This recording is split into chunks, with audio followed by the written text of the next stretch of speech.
Olá! Você já ouviu falar em fração ou número fracionário?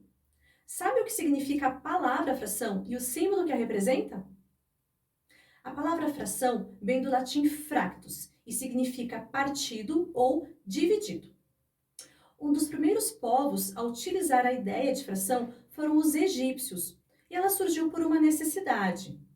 A nossa história acontece no Antigo Egito, por volta do ano 3000 a.C. O faraó Sesostris dividiu as terras às margens do rio Nilo entre os agricultores da região.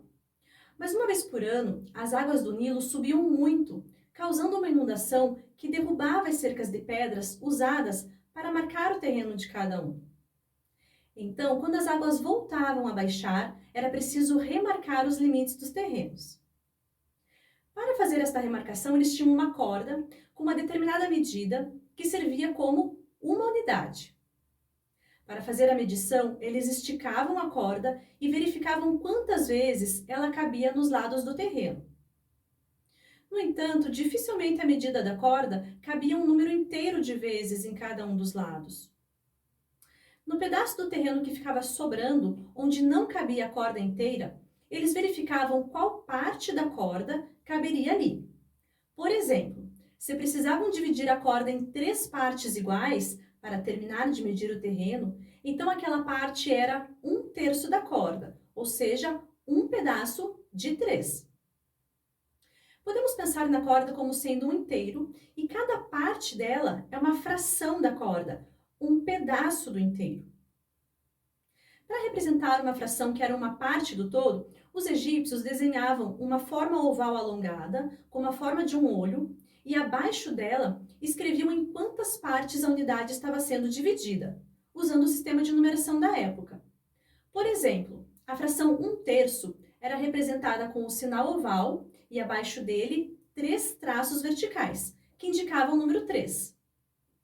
Da mesma forma, a fração 1/2 era representada com o sinal oval e abaixo dele 2 traços verticais, que indicavam o número 2. A fração 1/10 era representada com o símbolo oval e abaixo dele o desenho de uma ferradura.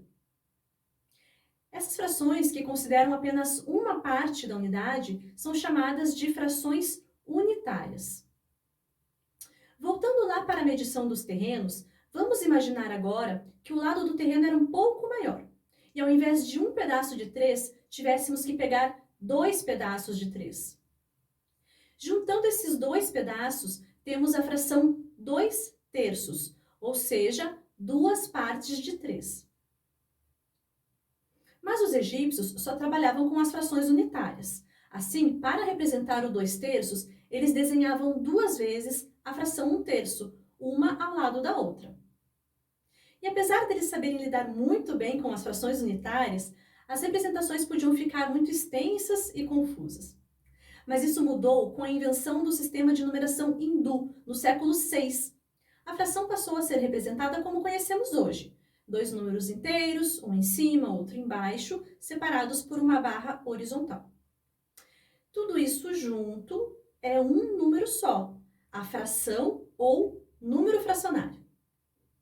A fração representa uma quantidade a partir de uma divisão de 2 números inteiros. O número de cima é chamado numerador e pode ser qualquer número inteiro, e o número de baixo é chamado denominador e deve ser um número inteiro diferente de 0. Perceba essa palavra, denominador. É ele quem dá o nome ao número de partes iguais que um todo será dividido. Já o numerador corresponde à quantidade de partes iguais que será considerada. Por exemplo, o número 2/3 nos diz que dividimos um todo em 3 partes iguais, denominador, e consideramos 2 destas partes, o numerador.